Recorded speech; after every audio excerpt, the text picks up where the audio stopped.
ఈ జగన్ షర్మిల విషయంలో ఈ గొడవను ఇట్లా కంటిన్యూ అవుతుందా? దీనికి ఏమైనా జాతక పరంగా కానీ పరిహారాలు లాంటివి ఏమైనా ఉన్నాయా? అది వాళ్ళిద్దరిది హోరోస్కోప్ చూడాలి. మనకి జగన్ గారు తెలుసు కానీ షర్మిల గారికి తెలియదు. ఓకే. కాబట్టి మనం రాజకీయాల జోలికి పోకపోవడం ఉత్తమము. మీరు మీ వేష భాషలు అంత విచిత్రంగా ఉంటాయి, ఏంటి గురుగారు? అంటే మామూలుగా యోగులు, బాబాలు, గురువులు అంటే మాకు ఇట్లా ఊహించుకోనే ఒక ఆశయము ఇట్లాంటివి ఉంటుంది. మీరు ఎప్పుడు వచ్చినా విచిత్రమైన షర్ట్స్ ఇలాంటివి వేసుకొస్తారు, ఏంటి? చిత్రం ఏముందండి, ఇది మంచిగా లేదా షర్ట్? అంటే అట్లాని కాదు, గురువులు ఇప్పుడు నాలాంటి వాడు వేసుకుంటే. నేను గురువు, నేను నిత్యానందలాగా స్వయం ప్రకటించిన గురువు కాదు. Okay. So I'm just astrologer. చాలా ఇంట్రెస్ట్. నేను జస్ట్ జ్యోతిష్యునికి గురువుది దానికి సంబంధం లేదు. జ్యోతిష్యులు అన్నా కూడా మాకు తెలిసి జ్యోతిష్యుడు అంటే అసలు వాటి జ్యోతిష్యుని వాడి ఇంటికి వెళ్తే అక్కడ పొగలు, అక్కడ ఇట్లా దాని చుట్టూ అవి ఒక తలపాగా ఎర్రని అవి ఇట్లా పీటల్లో మీద కూర్చోవడం, ముగ్గులు, ఇట్లాంటి చాలా మాకు తెలిసిన ఆస్ట్రాలజీ అంటే అలా ఉండాలి. మీరు ఇట్లా ఉంటారు ఏంటి? లేదండి, నాకు అంతేం అవసరం, అంత బిల్డప్ నాకు అవసరం లేదు. ఓకే. చాలా సింపుల్గా మా ఇంట్లో కూడా చాలా ఇదిగా ఉంటాము. స్పెసిఫిక్ ప్రక్రియలు ఇట్లా క్రియలు చేయాల్సి వచ్చినప్పుడు మటుకు ట్రెడిషన్ ఫాలో అవుతాం, కానీ లేకపోతే మామూలుగానే ఉంటాను. అది కాక నాకు ఇట్లాంటివి డిఫరెంట్ అంటే బాగా ఇంట్రెస్ట్. అట్లా పరిపూర్ణమైన ఆ పాగాలు పెట్టుకొని అది వెనకలసి అవి అరేంజ్ చేసుకొని అదంతా నాకు ఇంట్రెస్ట్ లేదు. ఇది నా అట్టైర్ అనమాట. కాబట్టి దీని గురించి చింత లేదు ప్రజలకి. చింత వలదు, అవసరం లేదు. ఇదే కాదు, చాలా మంది మా ఊర్లో కానీ బయట ఎక్కడైనా ఎవరో నన్ను గుర్తుపట్టిన వాళ్ళు ఎందుకంటే బయట ఆఫీస్ టీ తాగుతుంటా, వాళ్ళు అనేది మాకు వాళ్ళతో చెప్పేది అనమాట. ఏంది ఆయన గురువు అంటారు, వచ్చి ఇక్కడ టీ తాగుతాడేంది రోడ్డు మీద అనేది. నాకు మీరు కూడా మాలాగే బయటకు వెళ్ళి తాగుతారా? నేనేమన్నా ఇదా అండి? అంటే అట్లనే కాదు, ఎందుకంటున్నా అంటే అసలు ఫోన్లో ఆన్సర్ చేయడానికి టైం ఉండదు కదా. ఫోన్ నేను చూడండి బిఎస్ గారు, లైవ్గా కలవని ఎవరిని మ్యాక్సిమం కలవను, అంతా ఫోన్లలోనే మాట్లాడతాను. మా ఊర్లో అయితే చాలా బ్రహ్మాండంగా తిరుగుతాను. ఎందుకంటే మా ఊర్లో అందరూ నాకు చిన్నప్పటి నుంచి చూసి కదా నన్ను పెద్ద పట్టించుకోరు. ఓకే. ఓకే వీడు వచ్చినాడు టీ తాగుతున్నాడు, నేను హోటల్లో టిఫిన్ చేశాను, ఊరికే గుర్తి సరే భార్గవ్ వచ్చినాడు అనుకుంటారు. కానీ అప్పటికి ఇప్పటికి తేడా వచ్చిందా? మామూలు భార్గవ గారికి ఇప్పుడు చాలా తేడా ఉంది ఈ మధ్య. ఇప్పుడు అంటే అందరికీ తెలుసు నేను కొంత బాగానే, కొంతమంది బాగా కనుక్కుంటారు, కొంతమంది అడగరు, కొంతమంది బాబు నీ నంబర్ కొంచెం ఏదైనా ట్రబుల్ ఉంది అంటుంటారు. బట్ మా ఊళ్ళకి నేనేమన్నాను, బీ ఫ్రెండ్లీగా ఉంటాను. బట్ కొంతమంది ఏంది ఈడొచ్చి టీ తాగుతా అంటే నేను ఇంకా తాజ్ బంజారాకు పోయి తాగాలంటే నేను హైదరాబాద్లో లేను కదా సార్, నేను ఉండేది మాది గుత్తి, చిన్న ఊరు, ఎక్కడ తిరగాల నేను? బండి వేసుకొని తిరిగినా తలకాయ నొప్పి. ఏంది బండిలో తిరుగుతాడు, ఎట్లా తిరగాలి ఇంకా నేను?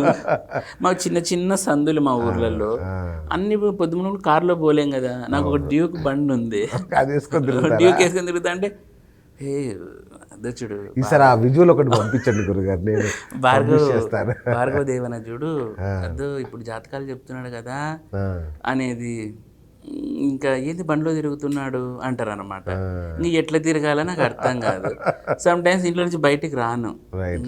సెలబ్రిటీ హోదా వచ్చాక కొంచెం అంత హోదా అంతేం లేదు కానీ, బట్ అది ఎందుకో ఒక రకంగా ఉంటుంది నాకు. అంతేలేదు. రైట్. అట్లాగే గురుగారు ఇంకో ఈ సందర్భంగా ఇప్పుడు వేణుస్వామి గురించి మాట్లాడదాం. మీ గురువు గారు మీరంటే ఏకలవ్య శిష్యుడు కదా మీరు ఆయనకి. సో ఆయన మీద ఈ మధ్య విపరీతమైన ట్రోలింగ్స్, ఆయన చేస్తున్న కొన్ని వ్యాఖ్యల మీద కానీ, కొన్ని ఆయన చెప్పిన అంచనాలు ఫలించలేదని కానీ భయంకరంగా ట్రోల్ చేస్తున్నారు.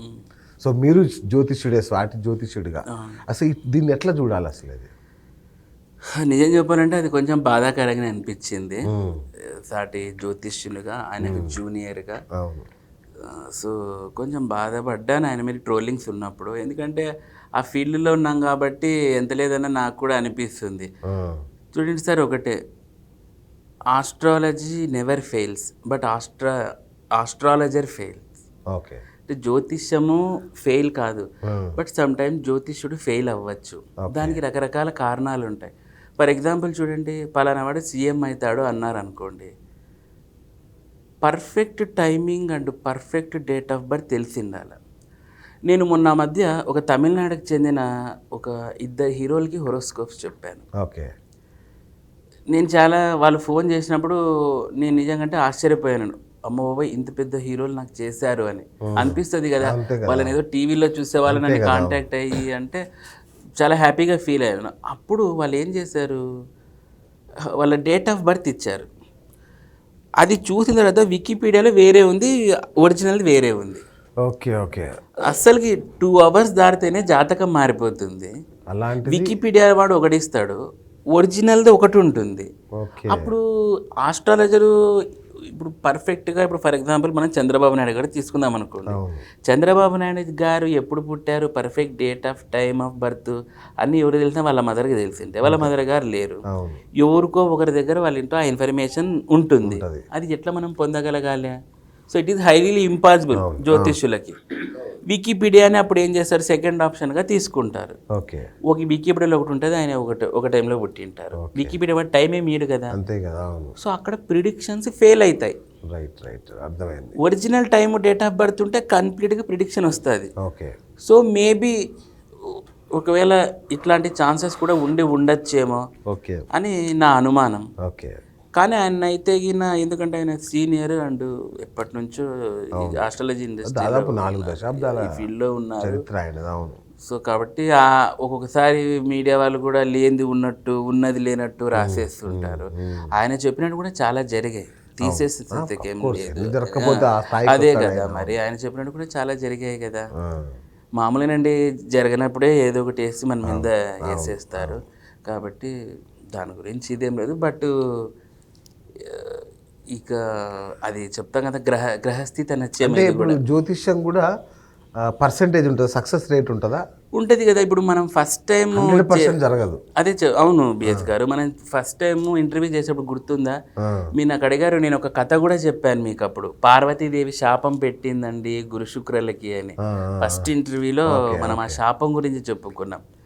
జ్యోతిష్యుడు కూడా 60 to 70% ప్రిడిక్ట్ చేయగలుగుతాడు. ఓకే, అంతే అంతే. 30% రిమైనింగ్ అది చాలా ఈక్వేషన్లు ఉంటాయి. ఇది మేము చెప్పడం కాదు, దీంట్లో పార్వతీదేవి పెట్టిన శాపం. నేను ఈ శాపం గురించి అప్పట్లో చెప్పినప్పుడు ఒకరు కింద భయంకరమైన కామెంట్ పెట్టారనమాట. మీరు చూసారో లేదు, నేను ఇదే చూశాను. ఏమిటంటే ఆ శాపము జరగకూడదని కాదురా, మీకే పెట్టాలి, మన ఇద్దరికంట మన ఇద్దరు తలకాయలు పగిలేలాగా పెట్టాలి అని పెట్టాడు. వీళ్ళకి ఏంటంటే బేసిక్ సెన్స్ ఉండదు అండ్ నాలెడ్జ్ ఉండదు. వీళ్ళు ఏదో ఊరికే జ్యోతిష్యుడు అంటే అవహేళనగా చేయడం వీళ్ళకు తెలిసి ఉంటుంది. కాబట్టి ఇప్పుడు చూడండి సార్, మీరు జర్నలిస్టు, ఆ జర్నలిజం అనేది చదువుకుంటారు, నేను ఆస్ట్రాలజరు. మీరు వచ్చి ఇప్పుడు నా చేయలేరు, నేను మీరు చేయలేను. కాబట్టి ఒక వ్యక్తిని విమర్శిస్తున్నామంటే ఫస్ట్ వీనికి ఏమన్నా ఉందా అనేది అర్థం చేసుకోవాలి. ఊరికే ఇప్పుడు ప్రతి ఒక్కరు సెల్ ఫోన్ ఇట్లా పెట్టేసి సెల్ఫీ వీడియో తీసేసి వేణుస్వామి గారిని తిట్టేసి వీడు వ్యూస్ పెంచుకుంటున్నాడు. ఆయన్ని అదేమంటారు, చెట్టు పేరు చెప్పి ఏదో పళ్ళు అమ్ముతారంట చూడు, అట్లా వీళ్ళు వ్యూస్ పెంచుకుంటున్నారు తప్పితే ఆయనకు దీని ద్వారా ఒరగూరే నష్టం ఏమీ లేదు. సో కాబట్టి నేను ఫస్ట్లో బాధ అయితే పడ్డాను.